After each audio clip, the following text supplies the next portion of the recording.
Habari wapendwa, ni siku nyingine tena na ni wakati mwingine tunakutana kwa ajili ya kuzungumzia malezi. Jamani wapendwa, mimi leo nimekutana na nyinyi japo tusaidiane kitu kimoja. Hivi tunafikiri ni halali kwa kijana kupeleka mtoto wake kwa mzazi wake ambelee?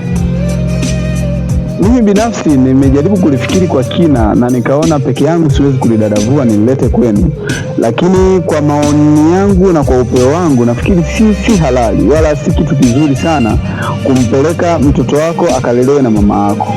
In fact sio kitu kibaya, lakini kuna baadhi ya mambo mzazi atashindwa kumlea mtoto vile inavyotakiwa. Kwanza ukumbuke ni mjukuu wake, anaweza kuwa wa kwanza au wa pili. Maana yake akishakuwa mjukuu wake kumdekeza ni kitu cha kawaida, na imecha inakuwa ni kitu cha kawaida, kwa sababu upendo huo unahama, unatoka kwa mtoto unahamia kwa huyu mjukuu.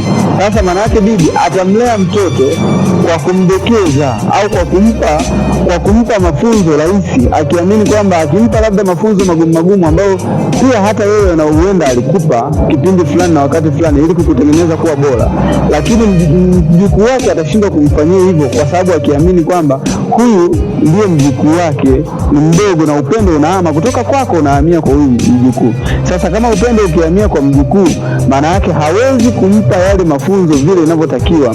Anaweza akalea mwili tu, asilee akili, asilee vitu vingine. Sawa, utampeleka labda shule nzuri akasome, lakini hata ufuatiliaji wa taaluma hautakuwa mzuri kwa sababu ya umri wake pia. Kwa hiyo wapenda, tulitazame hilo kwa kina, alafu then tuone, je, ni halali kumpeleka mtoto kwa bibi akalelewe? Mimi nimejaribu kujiuliza tu hivyo kwa kiasi kidogo, na nyinyi labda mjaribu kujiuliza kwa kiasi kikubwa, ila kwa maono yangu nafikiri si halali, kwa sababu pia ukiwa kijana na ukipata mtoto katika umri wa ujana, maana yake kama utamlea mwenyewe utapata zaidi experience ya malezi. Utajifunza vitu vingi kuhusu malezi.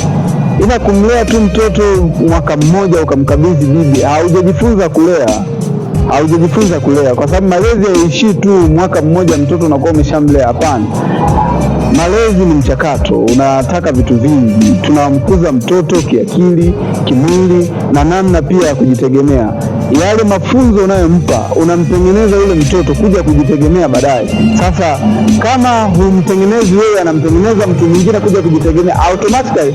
Kama hakukutengeneza wewe kuwa bora, na mtoto wako hatakuwa bora. Ndivyo nature ilivyo, yani na mtoto wako hatakuwa bora. Kwa hiyo mimi bwana, nafikiri kwa maoni yangu, jamani,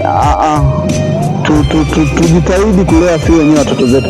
Vipi sasa hiki kizazi ambacho sisi tunakipeleka kwa bibi wakakilee, je, kikituletea sisi hao watoto tuwalee watoto zao? Sasa wakishakuwa na wenyewe kufikia umri wa kuzaa, wakazaa wakatuletea watoto, au wakafikia umri wa kuzalisha wakazalisha wakatuletea watoto, tukalea sisi, tutakuwa na experience ya kulea? Hatutakuwa na experience ya kulea.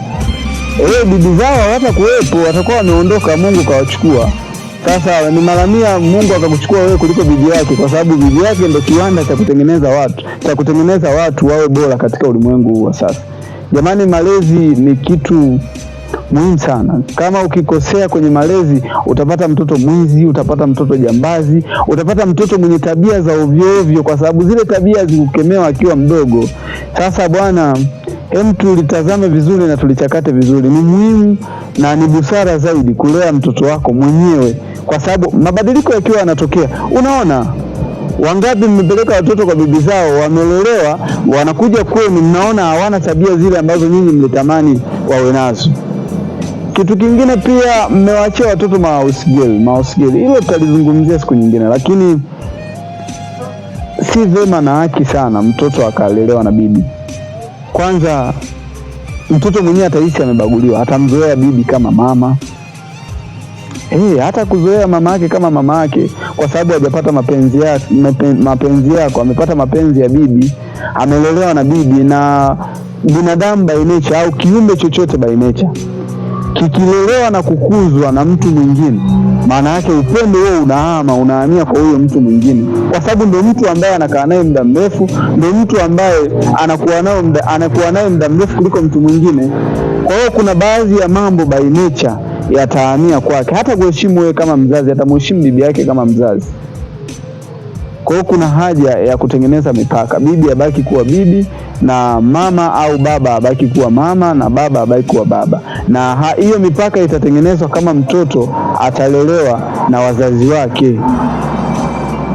Mungu akumpa jukumu bibi alee watoto wako, alikupatia jukumu wewe. Anakupa mtoto akiamini wewe utamlea kama ambavyo wewe ulikabidhiwa kwa wazazi wako na wazazi wako wakakulea. Hawakupeleka wewe kwa bibi yako. Kwa nini wewe umpeleke mtoto wako kwa bibi yako? Na hiki kizazi kikuletee, utalea, utatengeneza kizazi cha namna gani? Ujui malezi. Wewe ulizoea unazaa, ukishazaa anakaa mwezi mmoja unamnyonyesha, kwa sababu tu usipomnyonyesha utakamatwa na serikali au kwa namna moja au nyingine utawajibishwa. Ndio maana unanyonyesha. Ile ingekuwa inawezekana kwamba hata kunyonyesha unyonyeshe unapeleka tu kwa bibi yake, ungekuwa umpeleka toka kichanga. Kwa hiyo jamani, tufike hatua tuwafikiri hao kwa kina kwenye kutengeneza kizazi chetu ili tutengeneze kizazi kilicho bora. Asante.